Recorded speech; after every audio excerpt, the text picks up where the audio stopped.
क्या आप जानते हैं कि कलयुग के अंत में भगवान विष्णु धरती पर धर्म की स्थापना के लिए कल्कि अवतार लेंगे। इस वीडियो में हम कल्कि पुराण की पूरी कथा सुनाएंगे। ये कथा हमें धर्म, साहस और सत्य की शक्ति के महत्व का बोध कराएगी। चलिए इस अद्भुत यात्रा की शुरुआत करते हैं।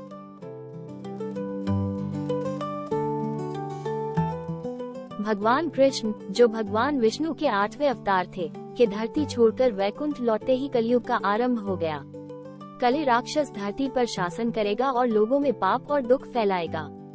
जब कलयुग का पहला चरण शुरू होता है, भारतीय जाति और वर्ण व्यवस्था टूट जाएगी। इसके बाद कलयुग के दूसरे, तीसरे और चौथे चरण शुरू होंगे। लोग भगवान का नाम भूल जाएंगे और देवताओं को यज्ञ नहीं अर्पित करेंगे। देवता ब्रह्मा के समक्ष समाधान के लिए एकत्रित होंगे।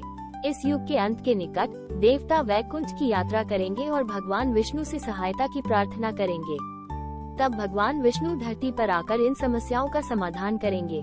देवताओं में इंद्र, वरुण, अग्नि, वायु, यम, कुबेर और अन्य प्रमुख देवता शामिल होंगे। वे सभी भगवान विष्णु के समक्ष अपनी प्रार्थना रखेंगे।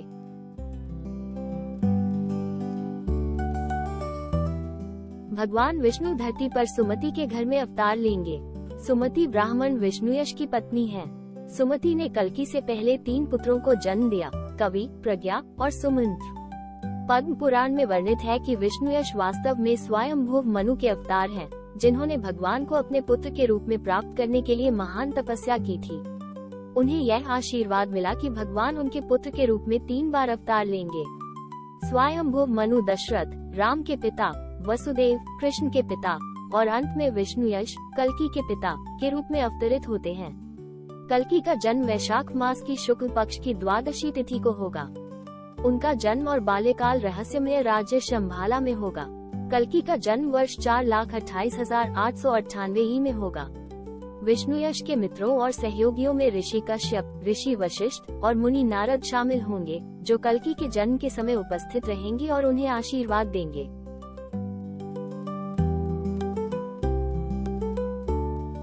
कल्कि का प्रारंभिक जीवन बहुत ही सामान्य होगा, लेकिन उनमें दिव्यता के संकेत स्पष्ट रूप से दिखेंगे।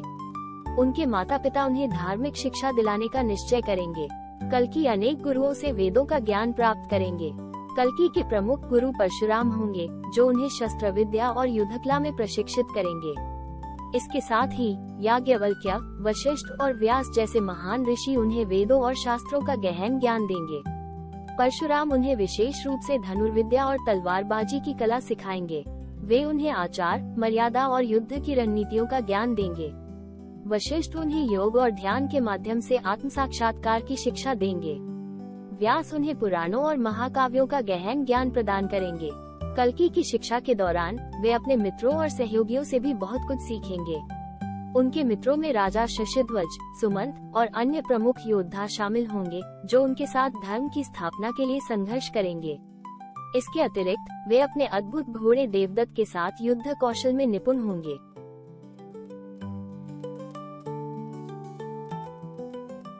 हिंदू धर्म के 7 चिरंजीवी शंभाला में एकत्रित होंगे और कल्कि गुरु परशुराम के अधीन युद्धकला का प्रशिक्षण प्रारंभ करेंगे। ये 7 चिरंजीवी हैं: हनुमान, परशुराम, अश्वत्थामा, वेद व्यास, विभीषण, राजा बलि, कृपाचार्य। ये चिरंजीवी कल्कि के साथ मिलकर अधर्म और बुराई के विनाश में महत्वपूर्ण भूमिका निभाएंगे। उनकी सहायता से कल्कि धरती पर धर्म की पुनः स्थापना करेंगे और सतयुग का आरंभ करेंगे। हनुमान, जो श्री राम के भक्त हैं, कल्कि को अपनी असीम शक्ति और भक्ति से प्रेरित करेंगे।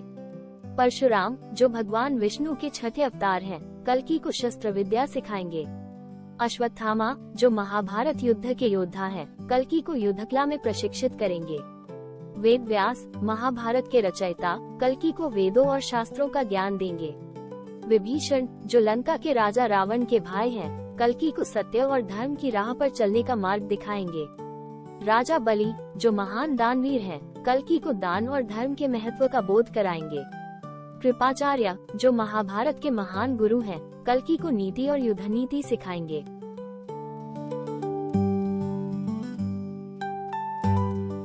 कल्कि की पहली पत्नी का नाम पद्मावती होगा।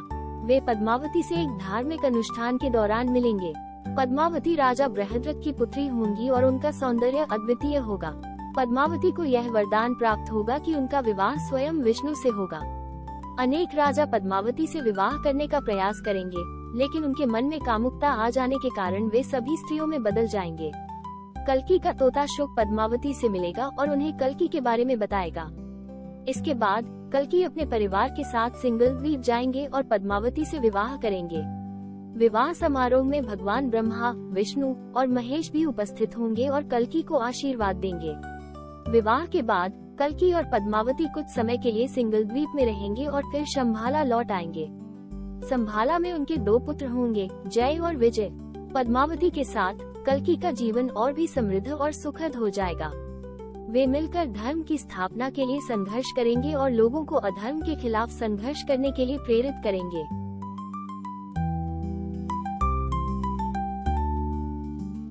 भगवान विष्णु ने कल्कि के रूप में धरती पर अवतार लिया ताकि वे बुराई और अधर्म का नाश कर सके। वे इसे कीकतपुर, वर्तमान कांटन, शंघाई के सुन्नवादी लोगों के खिलाफ युद्ध और उनके संहार से शुरू करेंगे, जिन्होंने लोगों को गुमराह किया है। इस युद्ध में कल्कि अपनी सिद्धियों का प्रदर्शन करेंगे। युद्ध के दौरान कल्कि जिन द्वारा आक्रमण किए जाएंगे और बेहोश हो जाएंगे। जिन उन्हें ले जाने का प्रयास करेंगे, लेकिन वे बहुत भारी होंगे। हालांकि शंभल के राजा विशाखजुक उन्हें आसानी से उठाकर अपने रथ में ले जाएंगे। कल्कि रथ से उतरकर पुनः जिन से युद्ध करेंगे। इस युद्ध में कल्कि जिन को समाप्त कर देंगे। इसके बाद जिन के भाई सुधोधन अपनी सेना के साथ आएंगे और कल्कि पर माया का प्रयोग करेंगे। कल्कि उन्हें भी पराजित करेंगे। पूरे युद्ध के बाद बौद्ध महिलाएं विभिन्न हथियारों के साथ कल्कि को मारने के लिए आएंगी। कल्कि कुछ दार्शनिक बातें कहेंगे और ये महिलाएं फिर बिना युद्ध किए चली जाएंगी और फिर कल्कि अपनी सेना के साथ वापस शंभाला चले जाएंगे।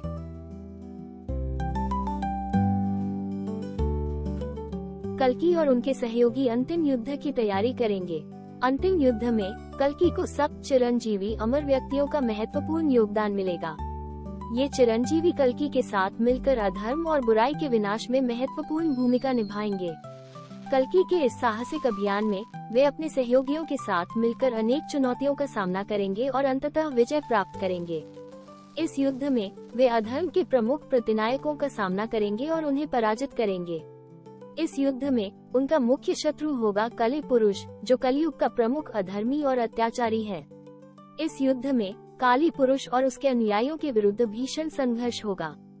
कल्कि असुरों के सबसे शक्तिशाली सेनापतियों कोक और विकोक, जो कि जुड़वा भाई होंगे और काली शक्तियों में निपुण होंगे, को एक साथ युद्ध में पराजित कर मार डालेंगे। अंत में कल्कि अपनी सभी दिव्य शक्तियों और हथियारों का उपयोग करेंगे और कलि पुरुष को पराजित करेंगे और फिर धर्म और सत्युग के मानव अवतार कलि का अंत करेंगे।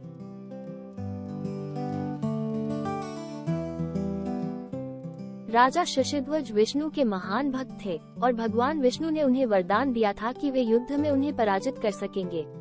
राजा शशिध्वज द्वारा कल्कि को चुनौती दी जाएगी। शशिध्वज के सहयोगियों में उनके मंत्री, सेनापति और अन्य प्रमुख योद्धा शामिल होंगे।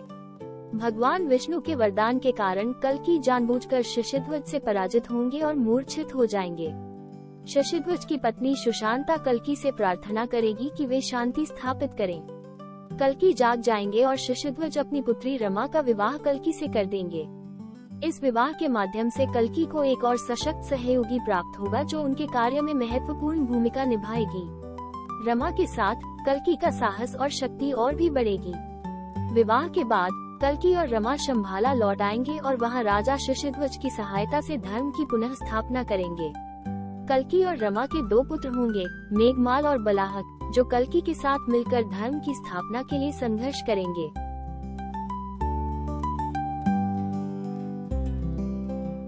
धरती पर अधर्म के विनाश और पराजय के बाद सतयुग का स्वर्ण युग प्रारंभ होगा। कल्कि धरती को अपने सेनापतियों के बीच बांट देंगे और देवताओं के लिए अश्वमेध और राजसूय यज्ञ करेंगे। उनके माता पिता सुमति और विष्णुयश बद्रिकाश्रम की पवित्र जगह की यात्रा करेंगे, जहां वे अपनी मृत्यु तक रहेंगे। कल्कि शंभाला के राजा के रूप में 1000 वर्षों तक धरती पर राज्य करेंगे। कल्कि की विजय और धर्म की पुनः स्थापना के बाद धरती पर शांति और समृद्धि का युग प्रारंभ होगा।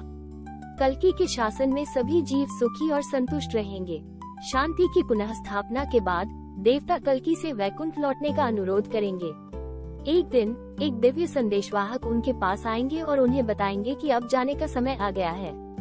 फिर कल्कि अपनी प्रजा से विदा लेंगे और गंगा नदी के किनारे जाएंगे, जहां वे पद्मावती और रमा अपने जीवन का त्याग करेंगे और वैकुंठ जाएंगे। कल्कि का कार्य पूर्ण होगा और वे अपने दिव्य लोक में वापस लौट जाएंगे। उनके जाने के बाद उनकी कथा और महिमा सदैव याद की जाएगी और धर्म की स्थापना के लिए उनका उदाहरण सदैव प्रेरणादायक रहेगा। इस प्रकार समाप्त होती है कल्कि पुराण की अद्भुत कथा। हमें उम्मीद है कि आपको ये कहानी पसंद आई होगी। हमारे चैनल को सब्सक्राइब करें और इस वीडियो को लाइक और शेयर करें ताकि हम आपको और भी रोचक कहानियाँ सुना सकें। सब्सक्राइब करो तो जल्दी कृपा बरसेगी।